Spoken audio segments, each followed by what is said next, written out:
여러분 안녕하세요. 넷플릭스의 이번 에피소드에서는 공상과학영화 배틀쉽에 대해 논의할 것입니다. 이후 약간의 스포일러가 있습니다. 인류는 이후 태양계에서 외계 생명체를 찾는 생명체를 지원할 수 있는 지구와 같은 행성을 발견했습니다. 24시간마다 지구 주위를 도는 대형 위성은 관측소의 신호를 확대하여 먼 행성으로 전달할 수 있으며 하와이에는 관측 및 통신 연구소가 설립되었습니다. 위성은 신호를 공허로 보내고 전 세계는 인류가 태양계 탐험을 향한 첫걸음을 내딛는 것을 지켜보고 있습니다. 미 해군 무기 장교인 알렉스 호퍼의 여자친구는 사만다의 아버지와 그들의 관계에 대해 이야기할 것을 주장합니다. 단순한 잡일이어야 하지만 그녀의 아버지인 테렌스는 미 해군 제도기자 배트맨 인수를 가르친 사람입니다. 또한 앨릭스는 해군 훈련 개막식에서 첫 만남에 늦는데 성공하여 미래의 장인에게 좋은 첫인상을 주지 않습니다. 그 사람은 지속적으로 규율이 부족하고 제독은 자신의 작업에 너무 불만이 있어 그를 해고하겠다고 위협했습니다. 섬에서는 또한 전쟁에서 복무하는 동안 2다리를 잃은 전직 미군 대령인 믹이라는 고객에게 소개됩니다. 그 남자는 더 이상 군인으로 복무할 수 없기 때문에 정말 화가 났지만 썸앤서는 그의 관점을 바꾸려고 합니다. 그녀는 그가 여전히 같은 사람이라는 것을 안심시키기 위해 천문대가 있는 섬에서 하이킹을 위해 그를 동반하도록 초대합니다. 현재 지구를 향해 이동 중인 거대한 소행성이 목성을 지나고 마침내 5조각으로 쪼개진다. 외계인 접촉 부서는 접근하는 물체를 관찰하고 소행성이 지능을 암시하는 대형을 형성하고 있는 것 같다고 기록합니다. 그는 다가오는 물체를 하와이 천문대에 알리고 그곳의 과학자들에게 알립니다. 다가오는 우주선 중 하나는 위성과 충돌하여 경로를 변경하고 다른 우주선은 계속해서 태평양 방향으로 이동합니다. 섬에서는 하늘에서 4개의 물체를 관찰할 때 바다로 떨어지면서 인접한 바다 물결을 일으킵니다. 한 우주선이 홍콩을 향해 날아가 도시의 중심부와 충돌합니다. 중국인은 대중에게 심각한 피해를 입힌 후 샘플을 채취할 수 있지만 구성 요소가 주기율표에 나열되어 있지 않음을 발견합니다. 그들은 우주선이 보이는 방식에 따라 홍콩의 불시착한 통신 장치라고 가정합니다. 반대편에서 제독은 잠재적인 외계인 침입에 대해 진주말로부터 경고를 받지만 레이더를 스캔할 때 아무것도 보지 못합니다. 그는 스톤과 앨릭스 중 세 척의 전함에게 포메이션을 깨고 주장되는 사이트로 이동하라는 명령을 내립니다. 주인공은 기이한 물체를 조사하기 위해 파견된 승무원들과 별다른 연락을 하지 않고 우주선에 탑승하기로 결정합니다. 그는 기계의 외벽을 만지지만 충격을 받고 바다로 발사됩니다. 그룹은 친구를 구하기 위해 서두르지만 거대한 레이저 빔이 하늘로 발사되어 방패처럼 보이는 지역을 둘러싸고 있음을 발견합니다. 이를 알아차린 제독은 안에 있는 팀과 연락을 시도하지만 무전기가 차단된 것을 발견합니다. 전투기가 통과하려고 시도하지만 장벽이 닿으면 폭발하기 때문에 전체 함대가 역장에 의해 성공적으로 차단됩니다. 군대가 충격에 휩싸인 가운데 거대한 전함이 바다에서 나타나기 시작합니다. 샘프선의 선장 스톤 하퍼는 경고로 배의 경적을 울리기로 선택하지만 외계인은 유리를 부수고 모두를 기절시키는 강력한 소닉붐을 보내 대답합니다. 스톤은 잠폴 존재에게 외계인 중 한 명에게 경고 미사일을 발사하라고 명령했지만 우주선을 놓치고 적은 이에 대응하여 자신의 총으로 반격합니다. 우주선은 다가오는 미사일을 격추하려 하지만 그렇게 할 수 없습니다. 그 결과 미사일 중 하나가 선상에 충돌하고 폭발하여 선장이 사망합니다. 앨릭스는 우주선이 공격당하는 것을 본 후 외계인을 쏘기로 선택했지만 그들의 사격은 적에게 효과가 없습니다. 스톤은 샘프선에게 발사를 명령하지만 충격파 후 미사일 시스템이 고정되지 않고 유도 총알이 외계 우주선에 쓸모가 없습니다. 샘프선은 적에 의해 대응하여 발사하는 여러 개의 수류탄을 피하기 위해 모든 노력을 기울이지만 하나는 간신히 빠져나가 미사일 방어 시스템을 제거합니다. 그의 형제가 무력하게 지켜보는 동안 외계인은 계속 발사하고 전함을 여러 번 공격하여 스톤을 포함하여 선상에 있는 모든 사람을 죽이는 대규모 폭발을 일으킵니다. 앨릭스는 잠폴 존재에게 돌아가달라고 간청하지만 그가 그렇게 했을 때 모든 고위 장교가 세상을 떠났고 자신이 통제권을 가진 유일한 장교가 된 것을 발견했습니다. 그는 동생이 외계인의 손에 죽는 것을 본 후 배에 전투에 참여하고 공격을 시작하도록 명령합니다. 나가타 선장이 일본 전함 미오코 도적에게 총을 쏘아 앨릭스를 지원하려고 시도하지만 외계인은 여러 수류탄으로 반격하고 엄청난 폭발로 배를 파괴합니다. 압도적인 역경에도 불구하고 알렉스는 우주선에 외계인이 있는 방향으로 가라고 명령합니다. 승무원은 선장에게 자살임을 알리고 빠르게 침몰하는 묘코에 탑승한 희생자들을 구출할 것을 촉구합니다. 주인공은 올터가 앨릭스에게 죽은 사람들에 대해 반복적으로 상기시키고 나가타 선장과 익사하는 선원을 돕도록 명령하자 분노에서 벗어납니다. 뜻밖의 외계인들도 전함이 선회하고 후퇴하는 것을 보고 사격을 멈췄다. 그러나 다른 배가 그 지역을 떠나자 물 위의 거대한 건물은 더 많은 파쇄기를 조립하기 시작하고 항구를 향해 발사합니다. 파쇄기 중 2대가 군사시설 방향으로 이동하여 그곳의 무장을 파괴하기 시작하여 경로에 있는 모든 것을 제거합니다.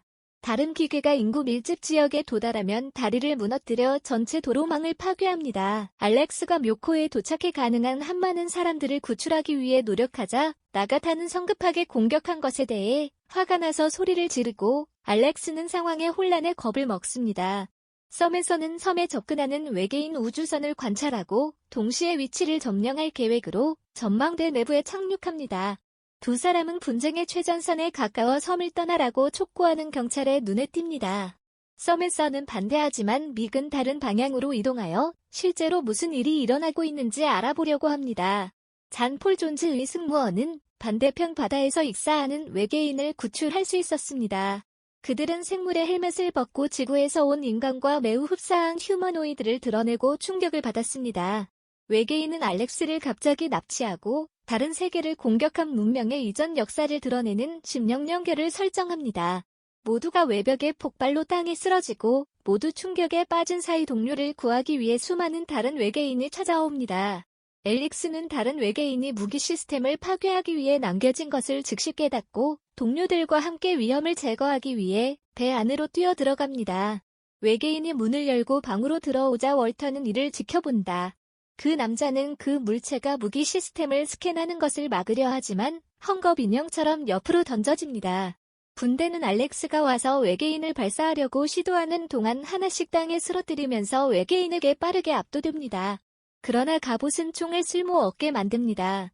전략을 짜면서 그는 코러에게 무기 컨트롤로 전력 질주하라고 명령하고 외부 외계인이 그를 쫓도록 유인합니다. 그 물건은 계속해서 알렉스를 공격하고 주인공이 죽기 직전에 코라는 대포를 외계인 뒤로 옮기고 총을 쏘아 산산조각 냅니다. 믹과 서맨서가 이전에 본 경찰대는 전망대에 가까워지면서 파괴되었습니다. 생존자를 찾기 시작하면 외계인이 주변에 있다는 사실을 깨닫고 재빨리 대피소로 탈출합니다. 2사람은 거의 잡힐 뻔했지만 가까스로 탈출한다.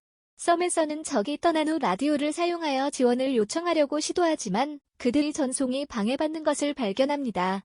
천문대에서 온 과학자가 그들의 방향으로 달려와 그 장소가 침입했다고 알립니다. 통신 보트가 파괴되면서 외계인은 인간 위성 네트워크를 활용하여 고향 행성과의 접촉을 다시 시작하려는 것으로 보입니다. 외계인이 접촉에 성공하면 인류는 멸종 수준의 사건에 직면할 수 있습니다. 동시에 맷 데이먼을 닮은 존 폴 존스의 승무원은 외계인의 헬멧이 햇빛을 차단하도록 설계되었다는 사실을 알게 된다. 그러나 선장은 이것이 전투에서 승리하는 데 어떻게 도움이 되는지 이해할 수 없습니다. 그는 알렉스에게 이 종이 강한 조명에서는 잘 볼 수 없다는 점에서 도마뱀과 비슷할 것이라고 알립니다. 전함의 승무원은 레이더가 고장난 외계인을 파괴하는 방법을 찾기 위해 고군분투하고 있으며 직접 시각적 접촉을 할 때까지 효과적으로 눈을 멀게 만듭니다. 외계 우주선의 위치를 나타내는 비정상적으로 높은 물 변유를 감지함으로써 나가터 선장은 바다 위에 흩어져 있는 기상부표를 탐지기로 사용할 것을 제안했습니다. 선장의 전술은 분명히 자신의 분야에서 전문가이기 때문에 배를 장악하라고 명령하는 앨릭스를 놀라게 합니다. 과학자는 그동안 외계인들이 위성이 섬에 정렬되어 행성으로 신호를 다시 전송할 수 있기를 기다리고 있다고 그룹에 말합니다. 섬에서는 전함을 사용하여 단지 전체를 파괴할 수 있는 힘을 가진 그녀의 약혼자와 연락할 것을 제안합니다. 과학자는 천문대의 EMP를 일시적으로 우회할 수 있는 장비를 가지고 있으므로 통신 차단에도 불구하고 여전히 가능하다고 생각합니다. 외계인 중 한 명이 실험실에 몰래 들어가 통신 장비를 가져가는 그를 흥미롭게 지켜보다가 그 남자를 발견합니다. 예기치 않게 괴물은 그 사람을 해치지 않습니다. 대신 그를 놓아줍니다. 과학자는 도망친 후 서맨서에게 돌아오고 두 사람은 잔폴 존재에게 경고할 수 있습니다. 섬에서는 앨릭스에게 위성이 성과 정렬될 때까지 4시간밖에 남지 않았으며 외계인이 신호를 되돌려 보내려면 천문대를 파괴해야 한다고 알립니다. 알렉스가 약혼자에게 지금 바로 시설을 떠나라고 계속 말하기 전에 그들의 신호가 중단됩니다. 승무원이 부표에서 비정상적인 물 변이를 발견하면 앨릭스는 코러에게 신속하게 총을 장착하라고 명령합니다. 그들은 외계인의 움직임 패턴을 예측한 후 상대에게 2발의 미사일을 쏘지만 그들의 타격은 빗나가면서 동시에 그들의 위치를 배신한다. 그들은 다시 미사일을 발사하는데 이번에는 외계인이 즉시 전함 방향으로 움직이기 시작하면서 목표물을 놓쳤습니다. 또 다른 상대가 갑자기 근처에 나타나 팀을 향해 돌진하기 시작합니다. 인간은 수류탄 사격으로 두 사람의 공격을 받고 수류탄이 우주선 위에서 터지면 인간은 맹공격을 간신히 피합니다. 나가타 대위는 두 외계인이 가까워지고 발포함에 따라 두 외계인을 잠깁니다. 이번에는 미사일이 적군을 동시에 공격할 수 있을 만큼 가까이 다가와 엄청난 폭발을 일으켜 적군과 적군을 모두 바다로 던집니다. 그러나 세 번째 상대가 지도에 나타나기 때문에 그들의 기쁨은 오래가지 않습니다. 하지만 이번에는 외계인이 비정상적으로 이동하여 미사일이 그들을 공격하기 어렵게 만듭니다. 앨릭스는 위험한 전술을 고안하여 전함을 섬에 더 가까이 가져가는 동시에 바위가 배를 전복시킬 수 있으므로 다른 모든 사람을 위험에 빠뜨립니다. 다가오는 적군이 다가오기를 기다리면서 나가타와 알렉스는 저격용 라이플을 배치합니다. 거대한 우주선이 잔폴 존재에 접근하여 무기를 사용할 준비를 시작합니다. 두 사람은 라이벌의 합유리에 발사하여 유리를 깨뜨려 빛이 들어와 외계인의 눈을 멀게 합니다. 전함은 적에게 모든 탄약을 발사하고 엄청난 폭발을 일으켜 함선이 바다 밑으로 떨어지면서 완전히 파괴됩니다. 그룹은 성공에 기뻐하지만 앨릭스는 거대한 파쇄기가 다가오는 것을 관찰하면서 재빨리 위협을 인식합니다. 로봇이 전함을 완전히 난파하고 대다수의 인원을 바다로 던지자 그는 사람들에게 도망치라고 명령하지만 이미 너무 늦었습니다. 전함이 물 속으로 분해되자 앨릭스는 나가터 옆으로 돌진합니다. 배가 완전히 파괴되기 직전에 그들은 플랫폼에서 뛰어내립니다. 대부분의 승무원은 공격을 피할 수 있었지만 적이 신호를 전송하는 것을 막기 위해 더 이상 할 수 있는 일이 없기 때문에 여전히 무력감을 느낍니다. 이에 동의하지 않는 앨릭스에 따르면 현재 박물관으로 사용되고 있는 퇴역 전함 USS 미주리를 활용할 수 있기 때문에 여전히 기회가 있다고 합니다. 그들이 거대한 배에 도착했을 때 홀터는 특히 내부가 모두 아날로그이고 그것에 대한 사전 전문 지식이 없기 때문에 기계를 작동할 인력이 얼마나 충분한지 질문합니다. 그들은 퇴역한 해군 참전용사들이 그들에게 접근하는 것을 보았을 때 인류의 완전한 전멸을 막는 데 도움을 주고자 열심입니다. 몇 가지 조정을 한 후 그들은 전함을 물 속으로 그리고 역장의 핵심으로 발사하여 마침내 그것을 파괴할 수 있습니다.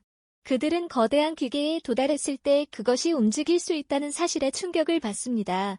물체는 여러 무기와 미사일 발사기가 장착된 다른 우주선으로 바뀌어 언제든지 공격할 준비가 되어 있습니다. 그들이 외계인에게 가까워지면 앨릭스는 코러에게 대포를 우주선 측면으로 향하도록 명령합니다. 적군은 이제 사격 준비를 하고 있으므로 미주리오에게 급히 옆으로 선회하라고 명령합니다. 외계인은 팀을 조준하고 그들의 위치를 정확히 파악하면서 수류탄을 일제히 발사합니다. 알렉스가 닻을 내리라고 소리치자 거대한 추가 물속으로 떨어져 배는 정지되고 외계인이 있는 방향으로 발사된 수류탄을 피하면서 외계인이 있는 방향으로 몸이 표류하게 됩니다. 전함은 온 힘을 다해 적과 맞서고 포격하며 수많은 명중으로 외계인을 공격하고 레이저를 생성하는 거대한 기계를 파괴합니다. 제독은 지역을 둘러싼 전체 방패가 무너지면서 전투기의 외계인에 대한 즉각적인 공격을 시작하도록 명령합니다. 위성이 성과 일직선상에 접근함에 따라 적은 동시에 천문대에서 신호를 활성화하기 시작합니다. 바다에 외계인이 파쇄기를 보내 인간을 막으려 고할 때 전함은 통신 스테이션에서 마지막 라운드를 발사합니다. 위성이 조정하기 전에 공격이 위치를 강타하고 완전히 파괴하여 폭발해 모든 외계인을 죽입니다. 해군 전투기는 미주리와 접촉하기 전에 파쇄기를 빠르게 파괴하여 사망자를 방지합니다. 대중은 인류가 마침내 침략자들을 물리쳤다는 것을 깨닫고 박수를 보냅니다. 사건 이후 알렉스 호퍼의 형인 스톤을 포함해 사망한 모든 사람을 추모하는 추도식이 거행된다. 그들은 또한 해군에 중요한 정보를 제공한 밑과 같이 침략자들에 저항한 용감한 군대를 기립니다. 가장 중요한 것은 알렉스가 제독으로부터 칭찬을 받아 미래의 함선을 지휘할 수 있는 승진을 한다는 것입니다. 사만다와 주인공이 함께 기뻐하며 오랫동안 키스를 나누는 동안 사만다는 아버지와 나눴던 대화를 상기시킨다. 제독은 알렉스에게 인사를 하고 알렉스가 딸과 데이트를 허락해달라고 애타게 다가가면서 오래전에 이 사실을 알고 있었다고 알려줍니다. 서메서가 그에게 엄지손가락을 치켜 세우고 그들의 성취를 축하하자 그는 미소를 지었습니다. 그러나 한 가족은 군사기지에서 멀리 떨어진 농장에서 이상한 외계 물체를 발견합니다. 그들은 내부에서 외계인을 발견하고 겁에 질려 침략이 여전히 진행 중임을 증명합니다. 너희들은 이 결정에 대해 어떻게 생각하니? 의견 섹션에서 공유하십시오. 제 영상이 마음에 드셨다면 좋아요를 누르고 더 많은 정보를 보려면 구독을 눌러주세요. 다음에는 모두 만나요.